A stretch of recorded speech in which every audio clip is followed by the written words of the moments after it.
Welcome back, ladies and gentlemen, to day 2 of posting a LEGO review every day until I have 5,000 subscribers. Today, this set was so big, I have to film it without my tripod. So, this is set 76976, the Spinosaurus and Quetzalcoatlus Air Mission. For me, this set costs $180. There is no inflation, so it might be about $160 if you bought it used. I don't really know. Has 984 pieces, 4 minifigures, 2 dinosaurs, and 3 builds. Let's get into the box.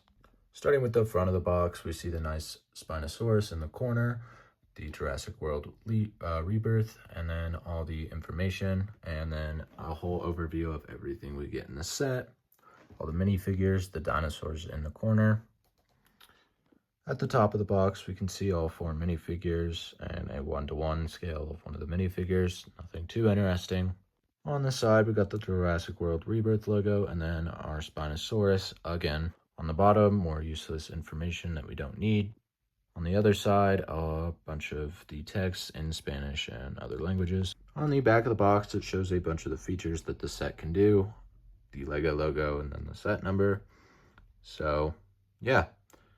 Now I'm going to go ahead and open the box up. And when we do that, opening the box, this is what we get a whole bunch of bags, plus paper bags containing the dinosaurs inside, the instruction booklet, and a whole bunch of other stuff. Inside the set, we get a total of 8 numbered bags, 2 paper bags, some extra pieces, the Quetzalcoatlus body, and the instructions bag. Inside the bag with the instructions, we get 3 separate instruction booklets, one for the car and the Quetzal, one for the helicopter and the Spino, and one for the temple. We also get a whole crap ton of stickers. I'm going to go ahead and build up the set and review it. So, ladies and gentlemen, here's the set all built up, and now I will get into the minifigures. First up for our minifigures, we have Martin Krebs, and he is basically the main bad guy of the story, the rich guy who gets everyone to go on this trip just so he can get money. He's got these normal pants, a button-down shirt that's popped open at the top with some dirt all over it. His face right there is just a smile. His alternate face is just an angry look. I'm pretty sure it's just Han Solo, if I'm not mistaken, just with an alternate hairstyle. Otherwise, he's got a tranq gun to, if you don't know, in the movie they have to extract dinosaur DNA, and so this is one of them that they have to get. And yeah. Overall, he's a decent figure. I feel like he's just a lot of reused parts. Next up is Zora Bennett. And basically, they tried to make this feel like Owen Grady, like a female version of it, but it was not it. And so she just felt kind of lame. But here she is. She's got a cool stylized torso printing showing an outfit with a backpack on with a lot of other stuff. Her pants are just a belt with a lot of gear on it. She's got an angry face, and then her alternate face is just a relaxed, laid-back face. She's got a tablet with the Quetzalcoatlus on it, and then a flashlight. Overall, this figure is okay. Again, not the reason I bought this set, or the reason I like it, but she's an okay figure. Next up is Dr. Henry Loomis, and he doesn't even get leg printing, but he does have a nice torso printing with what looks like multiple jackets on and one big jacket. His face print, to me, feels unique. I feel like I haven't seen it before. I could be wrong, but to show you his alternate print, I'm going to take off his backpack. So with the backpack off, you can see that the back printing is nothing to write home about. It's pretty simple, pretty bland, and for his alternate face, he just has this like confused, angry look. I don't know how to describe that face. Overall, this is probably the best minifigure in the set, or the second best, but he's okay. Not my favorite, probably a 5 out of 10. And finally, the last minifigure is Duncan Kincaid, and he's either the best or the second best. Again, he gets very bland legs, but that torso printing is okay. It's just a black jacket with the beads across his neck, and then he has that utility belt.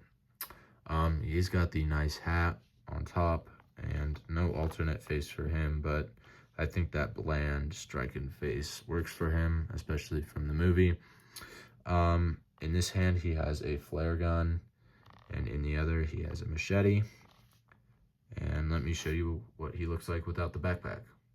Again, the backpack's not hiding anything special. It's pretty bland underneath, so I think the backpack works fine to cover that up. But overall, either the best or the second best minifigure in the set. Probably like a 6 out of 10.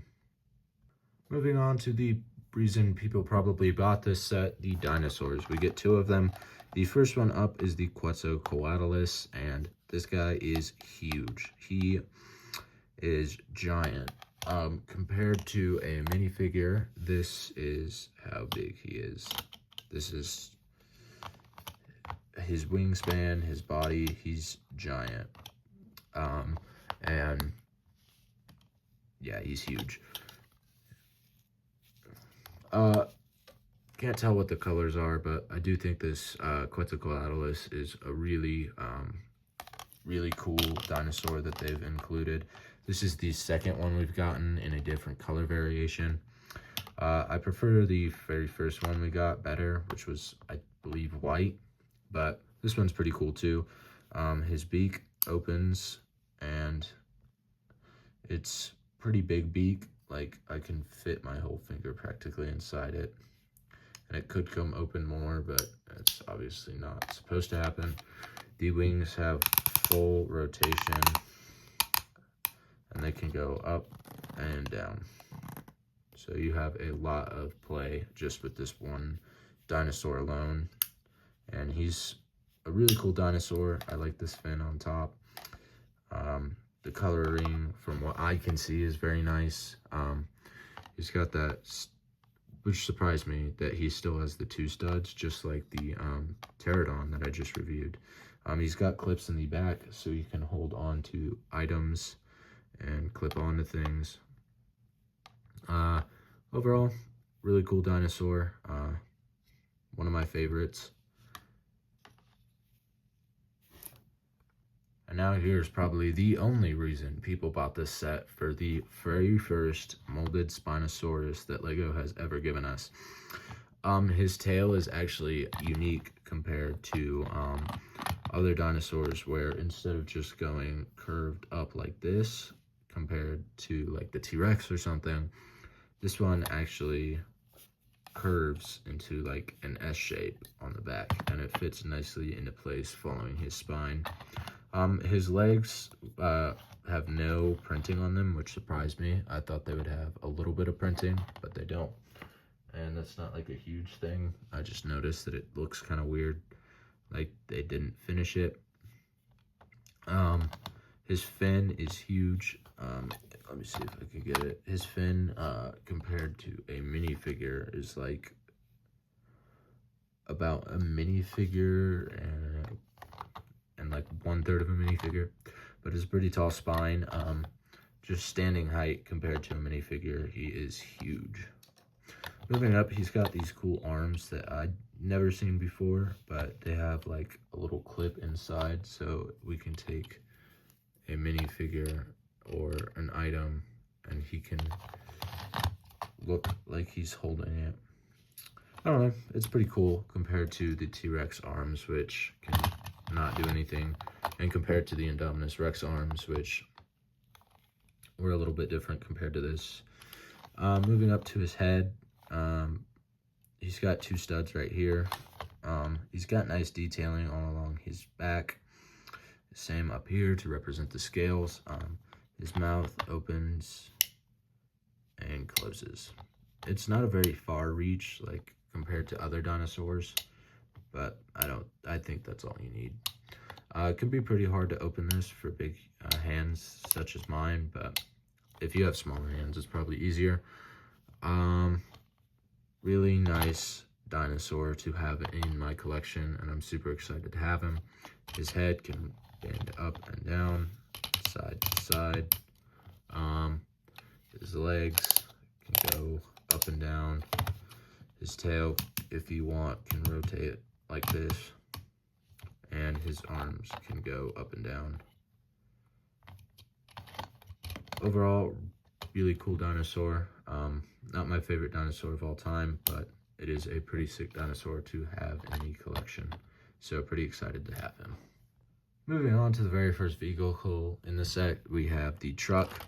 And starting off with this crate in the back, if you remove it and you open it to look inside, we can see the other DNA samples that they need to collect and a control panel to humidify them. Obviously in the movie, the briefcase was a ton smaller, but for this, it's pretty cool to see that they did it at all.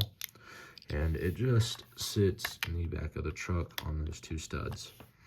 There's two more studs, so you could put this here and put more stuff there, but for right now, I'll just leave it right there.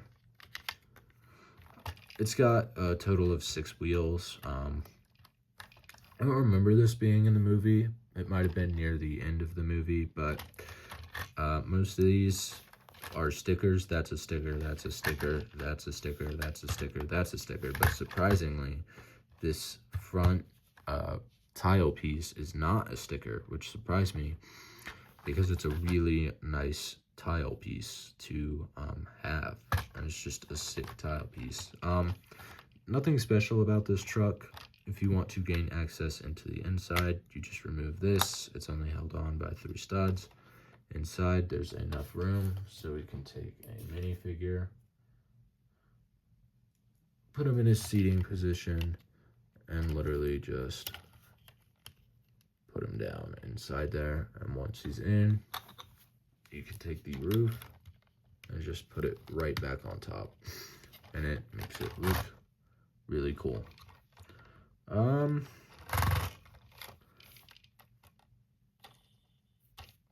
It rolls. It does pretty good at rolling.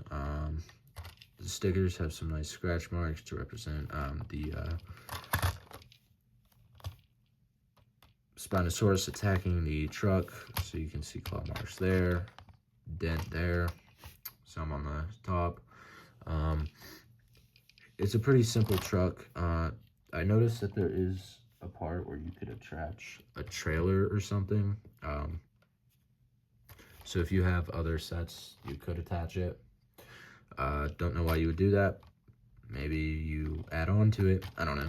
But it's pretty cool. It has lights on the top. The front of it has a pretty bulky looking front.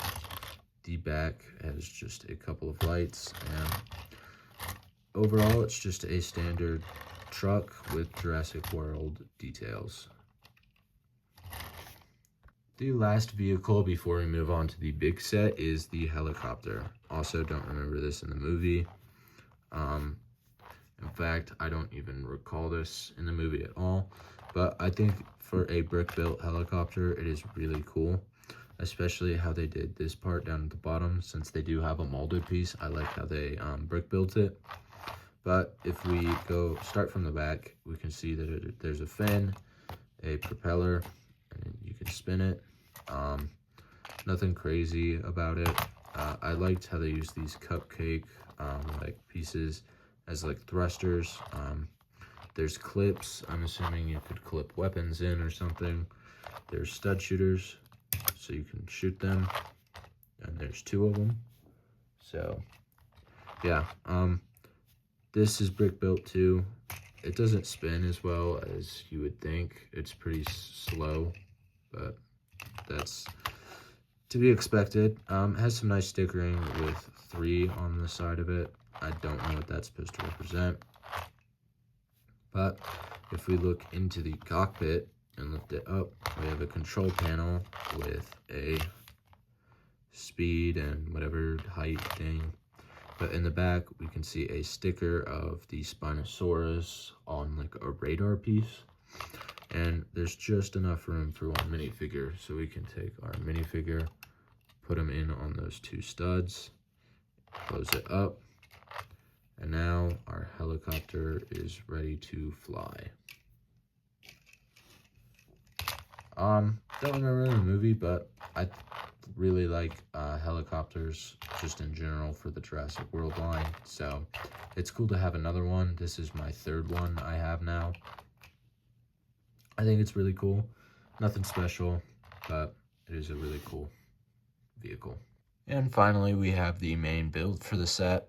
And I'm going ahead and starting at the bottom of the front.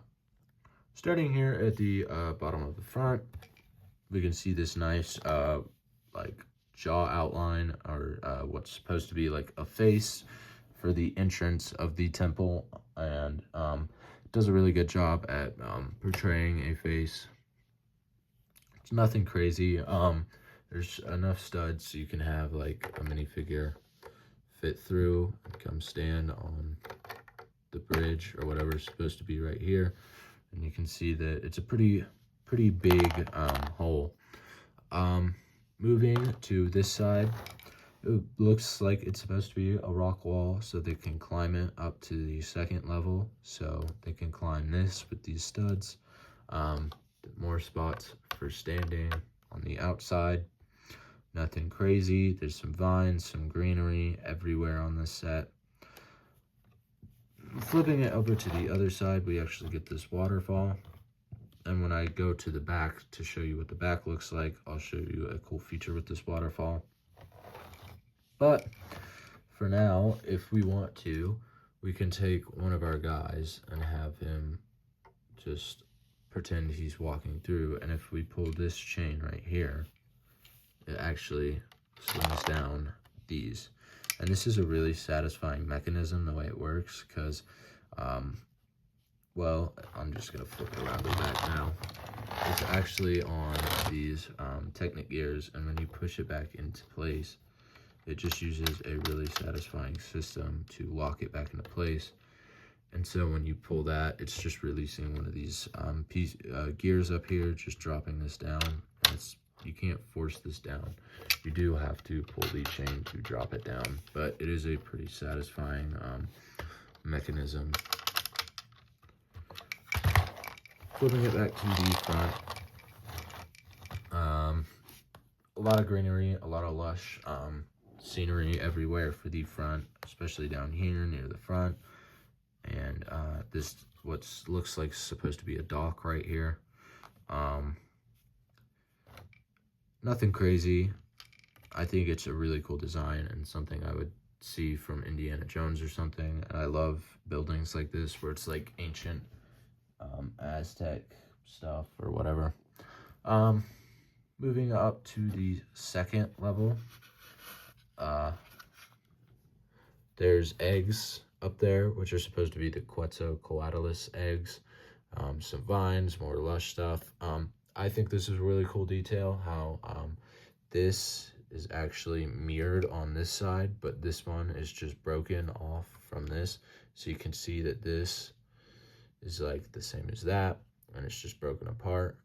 Same with this whole side of the wall where it would have come down, and it's just hanging off the edge. I thought that was a really cool detail. Again, for this like totem pole or statue in the center, looks like part of it has broken apart and it's like falling apart, and it's just a really cool detail to see it all looking ancient and stuff. And then actually, fun fact, for that stud up there, that's meant to be a place so you can put your Quetzalcoatlus. It's just a simple stud. Overall, the design of this front, I find it really cool. And before I move on to the back, there's actually one more cool feature. So if you come around to this tree piece that's sticking out right here, if we just go ahead and push it down, the walls fall apart into two pieces. And it's really simple to put that back together. You just put the first piece on like that, and then the second piece on just sits right there. and it's a really cool feature. I like it. It's really easy to use. When I first was playing with it, it wasn't as easy to use, but I really like the way it works now. One thing I do have to say about this is that I don't like how the fire is lit, like this torch. If they were gonna do this, I feel like they should have just left it unlit. But you know, I'm not gonna be picky. It's a Lego set. Kids are gonna have fun with it. I'm just gonna keep it on display. But yeah, overall, really cool plate features just for the front alone. Now I'm gonna go ahead and move to the back. Taking a look at the back, we can see mirrored totem poles of these are just stickered pieces, but they're just totem poles. Starting with this side, in this corner, we can actually see a mural of like ancient times, and there's a UFO picking up something back there. I don't know what animal that is, but it's just a really cool sticker mural piece. And then actually in the corner right here, I don't know if you can see it, but it's just a like geode that's on a pedestal, and so that's really cool that they fit that in there. Moving back to the other side, we have this waterfall landscape, and I'm going to show you something cool is that this lifts up so you can have access into here, pretending like the minifigures are coming under the waterfall, and that the Spinosaurus is chasing them and like trying to get them while they're going under there. For me, it's hard to access because I have big hands, but for a kid, it'd be cool. And then if you can see right there, there's actually a